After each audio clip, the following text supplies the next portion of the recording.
The Dutch Grand Prix was one of the more interesting races of the season so far, with 3 teams all duking it out for the win, all very close on pace. We had differing strategies, we had on-track battles, and we even had some controversy. Now we're going to dig into some of that controversy a little bit later in the video, and maybe not in quite the way you're expecting. But to begin with, let's get into the bread and butter of what this series is all about, which is really judging racing incidents and on-track battles and seeing who was at fault, if anyone, and whether or not a move was fair.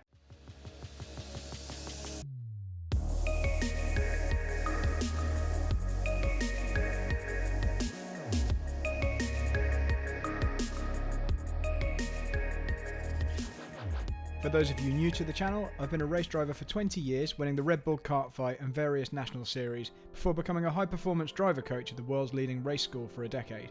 I was British F4 and F3 test driver, competed at the Race of Champions against current F1 drivers, and I'm a 2-time champion of the Nürburgring Nordschleife. I now work as a test driver for a leading tyre manufacturer, driving on the limit every day at tracks all around the world. So there were a few moves at turn 1 at Zandvoort this week, and that's because really the first corner is the main overtaking opportunity at this circuit. Now in addition to this one we're going to look at, we also had Alonso running wide on the exit, we had Perez running wide on the exit, but unfortunately there's not really very good footage that I can pull together to analyse those ones in detail. But all I'll say is they were both absolutely fair, and the drivers running wide on the exit in those scenarios had nothing to really complain about. But the one incident we do have very good footage of was Hamilton attacking Sergio Perez. So let's take a look. Hamilton was trying to make use of his fresher tyres and he was closing on Perez very quickly, but when he caught up to the back of him, Perez gave his usual stern defence, and I saw some people on social media complaining that Perez was driving a little bit dirty. Let's take a look and see whether he was. Hamilton closes down the main straight using DRS, and Perez pulls to the inside in a typical defensive manoeuvre. Hamilton then attempts to brake later and go around the outside, and Perez locks up. And at this point, I was thinking they were going to make contact and potentially take both of them out of the race. But Perez did manage to collect it all up, give Hamilton enough room to survive, and by the midpoint of the corner, it became clear to pretty much everyone, and certainly Hamilton, that he wasn't going to be able to complete that move, and he very sensibly backed out, unlike some other drivers later in the race. Now hopefully it's pretty clear to everyone, certainly those of you who follow these videos regularly, that there was nothing wrong with this at all from Perez. Had he run wide enough to clatter into the side of Hamilton and maybe put them both off the track, then certainly he would have been at fault. But as it happened, he retained just enough control that there was no problem and the move was entirely fair. Hamilton was then able to catch him up around a lap later and make that pass a little bit earlier on and a little bit more decisively, and there was no issue surrounding the second move. But what happened immediately after he got past Perez was definitely controversial. Sebastian Vettel exited the pits directly in front of this battle between Hamilton and Perez, and proceeded to basically just get in the way. Now the rule in Formula 1 is that you must let the car behind through within 3 marshal posts of being shown a blue flag.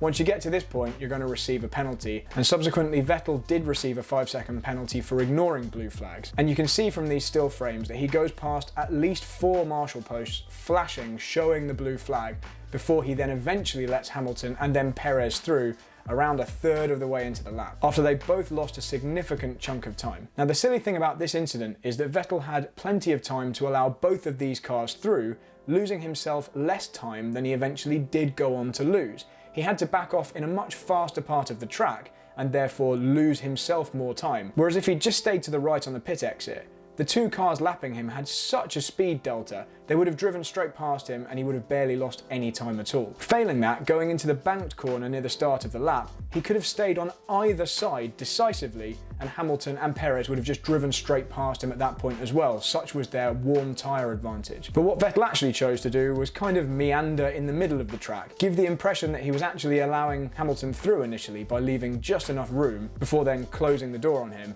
and then kind of forcing Hamilton around the outside of the bank turn and losing him quite a bit of advantage to Perez. All in all, a bit of a silly scenario. Vettel should know better than this, and anyone leaving the pits should really be looking in their mirrors, particularly as there will have been a blue flashing light on the pit exit warning him that faster cars were approaching. So next up, let's talk about the Yuki Tsunoda seatbelt incident. Now we won't go into all the details about how this helped Red Bull and any of the surrounding conspiracy theories there.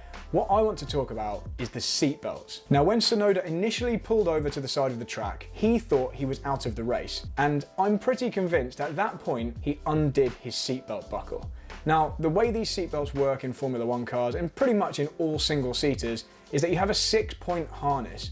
You have 2 belts that come over your shoulders, 2 belts that come across your lap, and then 2 belts that come through your legs and hook into those lap belts. You can't undo these individually. You clip them in one by one when you're first getting into the car, or rather a mechanic does it for you, because it's extremely difficult to reach any of the buckles or move around when you're in the confines of the car with your arms squashed together. But when you want to get out of the car, you simply twist the buckle in the middle and all of the belts pop out at the same time. The normal procedure for getting out of a race car is simply to twist that buckle and get out. There's never normally a need to loosen the belts unless you're intending to climb back in pretty soon afterwards. You may sometimes see race drivers lift the shoulder straps because that's an area you can get your hands to. You can lift the straps with your thumbs, loosen the shoulder belts, and that just makes it a little bit easier to clip them back in the next time you get into the car. But when you're parked at the side of a racetrack, that's certainly not something you do. If you're intending to get out, you just undo them and leave. But what seems to have happened is AlphaTauri told Sonoda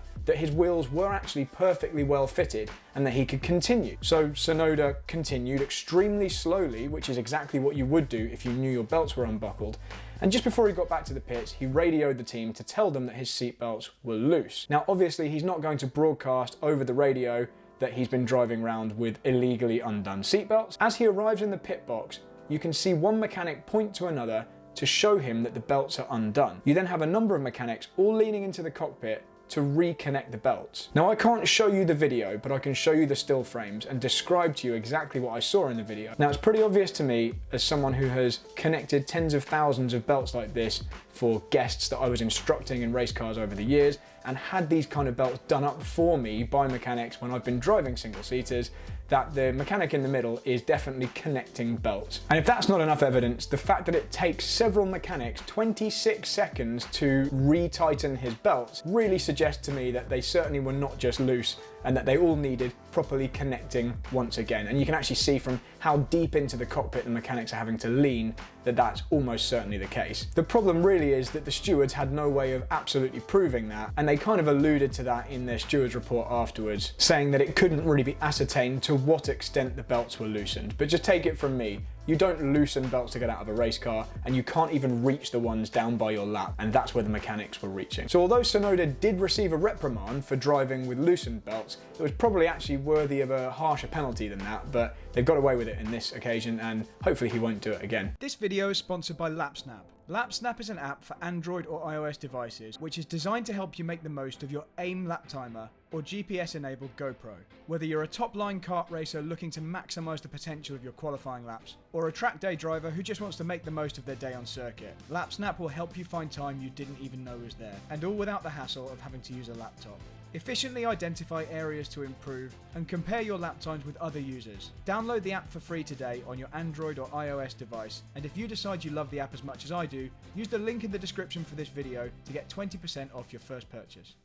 The final thing we're going to talk about on this week's video is Carlos Sainz potentially overtaking under yellow flags. So just after Valtteri Bottas had broken down on the main straight and was about to cause a safety car, Carlos Sainz was getting a great run on Esteban Ocon down that main straight. As he approached in the slipstream with DRS, he was pretty unsighted as to any yellow flags coming up down the track in front of him, and as he popped out to pass Ocon, he will have just about seen a yellow flag waving on the right-hand side. Now, at the time, it was difficult to see whether or not he'd made the pass before the yellow flag, but you can see quite clearly from these images that he had just got a nose ahead of Ocon before he reached the yellow flag post, and therefore the move was okay. But even he wasn't really sure about that at the time. Now, the way this works in Formula One and a lot of series is you don't have to back off the throttle when you see a yellow flag coming up in the distance. You just have to make sure you've backed off by the time you arrive at that flag, and obviously have completed any passes before that point. You just have to draw an imaginary line across the track from the marshal post to the other side of the track, and that is the point at which everything needs to be finished by, and you need to be under control, single file, and slowing down to an appropriate speed. And although it was a bit of a close one, Sainz did that clearly, and everything was fine. Sometimes in this scenario though, when you can see a stationary car in front of you, even though you haven't quite reached the yellow flag post yet, it might be wise just to back off and be slightly cautious, but as it happened, this one was fine, and there was nothing unexpected after that incident that could have caught Sainz out. Now, I was hoping for this race certainly as the first stint was playing out, that by the end we'd have a brilliant on-track battle, potentially between Verstappen and Hamilton, for us to really talk about in one of these videos. A real battle with some exciting overtaking or defending, but as it happened, we were kind of robbed of that this week. But we've got plenty more races yet to come this year, starting with Monza this weekend. So join me then to analyse all the on-track action, but until then, thanks for watching.